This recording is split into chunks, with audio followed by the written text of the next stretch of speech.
Is Temporal Forces a crappy investment? Let's look at the numbers.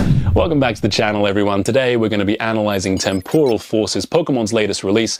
Is this set a steaming pile of shit, or is it something you should actually be looking at as an investment opportunity, a sleeper investment opportunity? I'll take you through the reception, the singles, and the sealed, and I'll tell you why I think it seems like Pokemon are actively trying to sabotage this set before it even hits the shelves, and why that could actually be a good thing for you.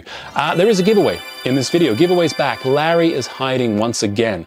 If you see Larry from Paradox Rift, let me know in the comments the timestamp, the time when you see him, and you could have a chance to win a Temporal Forces booster bundle. Full details are in the caption. So, Temporal Forces, how has this set been received so far? Well, we had some leaks for this set. I think it was around Christmas time, just before New Year's. And we had Cyber Judge and Wild Force released in January. If the market reception for those sets is anything to go by, the English release doesn't really seem to have a hope. Like, quite honestly, you can bring in Cyber Judge Wild Force boxes right now for like 5,000 yen. That's what I'm hearing. That's a pretty steep drop off. When you've still got like Clayburst 151, Snow Hazard, kind of all kind of holding up a lot better than that, it just says there isn't really a huge demand for this set right now. Now, is it market fatigue? Are there just too many sets that just keep coming out one after the other? Are people just tapped for cash?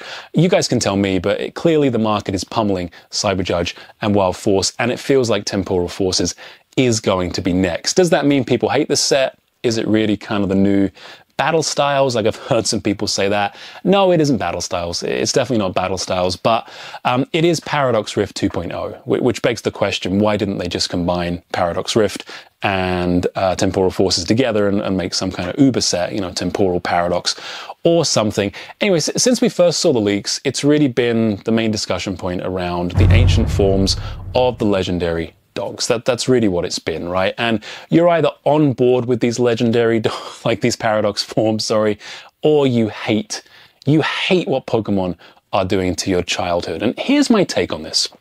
Yes, it was jarring at first to see the giraffe neck Raikou. Like, it really was. The Entei with the friggin' stupid shield on its head. Like, we can all talk about how they did our boys dirty, right? And like, they're stealing our childhood, but it really doesn't matter at the end of the day. It doesn't matter. Pokemon can do whatever the hell they want. They control the rights to our childhood memories. And I would go one step further and say it doesn't really matter, because right now it's all about the kids. They've got to keep things fresh.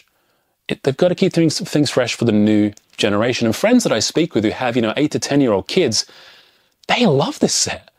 They are super friggin' pumped for this release. They like the future forms, they like the past forms, they like the Paradox Pokemon, they're into all of it, right? And I think that's really cool. And we got to remember, if we want to keep the hobby going, we got to bring new blood into it. It can't just be all rehashes of the Kanto region and Johto region. Like, we can't just be doing that all the time. So if you're angry about these Paradox forms, and that's kind of stopping you from enjoying this set, my advice to you would be let it go.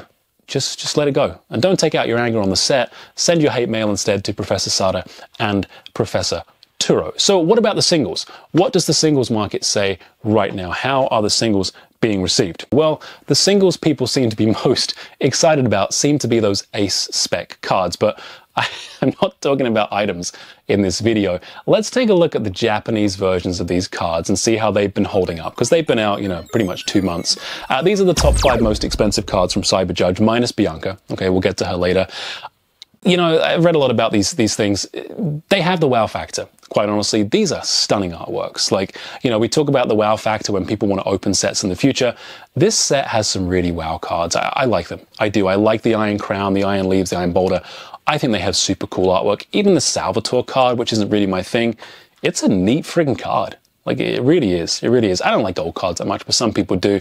Yeah, there's nothing over $50 in this set to kind of attract the scalpers and the flippers, but that's not necessarily a bad thing in the short term for collectors and investors. Moving to Wild Force, same kind of thing. I really like that Raging Bolt, that Walking Wake and Gouging Fire. These are incredible. And the ancient forms, the ancient Paradox Pokemon seem to have the edge on the future ones. Again, these artworks are stunning. The Eerie, I'm not really into this card. And then you got a Gengar. Like, anytime you put a full art Gengar in a set, it's going to be close to the top 10. So yeah, again though, nothing over $50. If you're sitting there and you're like, dude, stop talking about Japanese sets. English all the way. Here's the English current top 10 pre-release according to tcgplayer.com. Remember, these prices will lose 40% more than likely, unless there's some frigging cosmic miracle. They'll go down by 40% odd in the next 6 months. So you probably end up with 5 to 6 cards over $20, which by Scarlet and Violet era standards isn't actually too bad. And there are there's two schools of thought really when it comes to this set. Is it missing a top chase card? It doesn't have Charizard in, it doesn't have, a big Rayquaza or whatever. Is that really a big deal? Or can it get by and do really well actually, and can it flourish, without having that big chase card?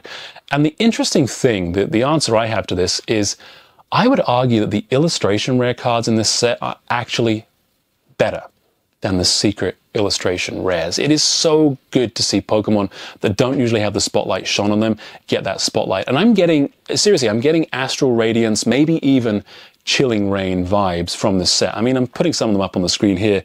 Incredible. And this, to me, it makes this a set that might actually be worth investing in when you actually look at the depth in this set. In terms of the waifu watch, we have Bianca.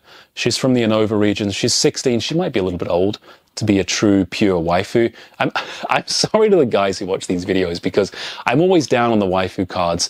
I'm sorry, this card is creepy to me. She's sleeping. It's voyeuristic. It's like someone has crept into her apartment and they're breathing heavy, and it's just weird. It's just weird. She's over $100 in Japanese. I don't think you're going to get that waifu tax translating into English. I think she's going to be a $20, $30 card pretty soon. So to sum it up on the singles, gorgeous artworks. I would be surprised if we have 6 cards worth over $20 in 6 months. So there's not a ton of value, but I would argue this actually makes it a perfect investment because it's got unique, cool artworks that have the wow factor, and they're going to fly under the radar. So that's good. So that's sealed product. Sorry, that's singles. What about the sealed product? Well, I'm actually getting a little bit thirsty, so I'm going to take a quick apple juice break. I'll be right back.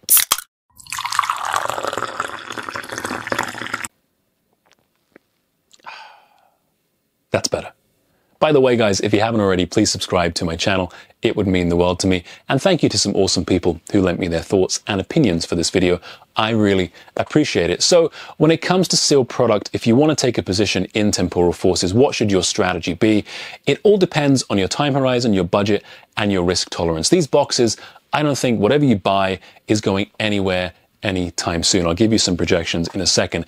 And it's easy for me to sit here and say, go and buy booster boxes. They're the best thing for you investment-wise.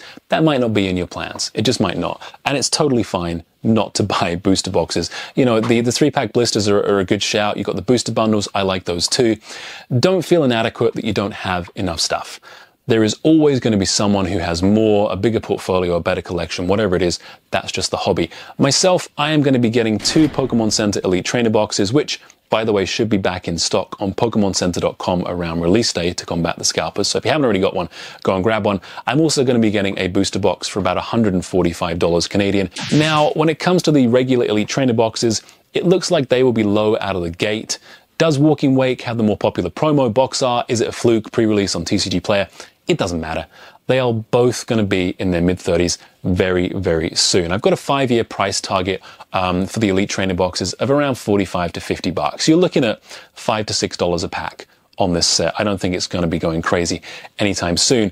As for the booster box, which will be the most popular investment vehicle, let's pull up Paradox Rift here. Paradox Rift was going, $105, $106 at release. Now it is a $90 box.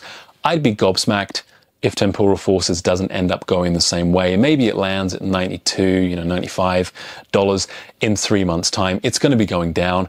It is a race to the bottom with this product right now, and really patience does pay off. It really does. I am projecting this box will be somewhere around $216 US in 5 years. If you think that is low, I mean, look at what's happening in the hobby right now. They're bringing out a new set every week. And I talked about, at the very top of the video, how I think Pokemon are sabotaging the release of this set. And I mean, if you think that's harsh, how else would you describe the leaks for the cards for Crimson Haze that have come up in the last few days? I mean, the Eevee, absolutely amazing. The Perrin has got the Growlithe in the lens of a camera, and it's a card that joins together. It just looks incredible. And, I'm sitting here thinking, why wouldn't you guys wait a couple of weeks? You know, let Temporal Forces have its moment in the sun, have the spotlight for a bit. But no, you're just sabotaging that set by saying, we got another one coming really soon, guys. And by the way, it's even better than this one. So if you didn't like this one, don't worry, there's something here for you. It feels like they're trying to say that. But anyway, maybe that's just me. There is a lot coming out right now. So investment strategy wise, if you are not already getting into Scarlet and Violet era at these super low prices, you do need to start doing that. You really do. I know everyone's talking about Swish. Go and buy Sword and Shield now. It's too late. Everything's going up. Crazy. I'm one of those people. I do think you should be getting Sword and Shield if you don't already have it. But don't ignore Scarlet and Violet era. When there's all this noise over here, there is another story happening that you should be paying attention to because there are profits to be made. So, what's the verdict? Is Temporal Forces a crappy investment? No, I don't think it is. I think there's variety. I think there's decent values for Scarlet and Violet era so far. I love the artworks. I think the sealed product is going to be very reasonably priced. It's going to be rock bottom. And remember, the kids that are ripping this stuff, in 20 years, they're going to be the ones that you want to sell it to. So you better hope they like this set quite a bit. Seriously though, it's not a bad shout. It's not as bad as people are going to make it out to be. So look, did you find Larry? Did you find him in the video? If not, go back and make sure you leave a comment to be entered into the giveaway. Remember, Pokemon investing should be a small portion of a well-balanced investment portfolio. Until next time, take it easy.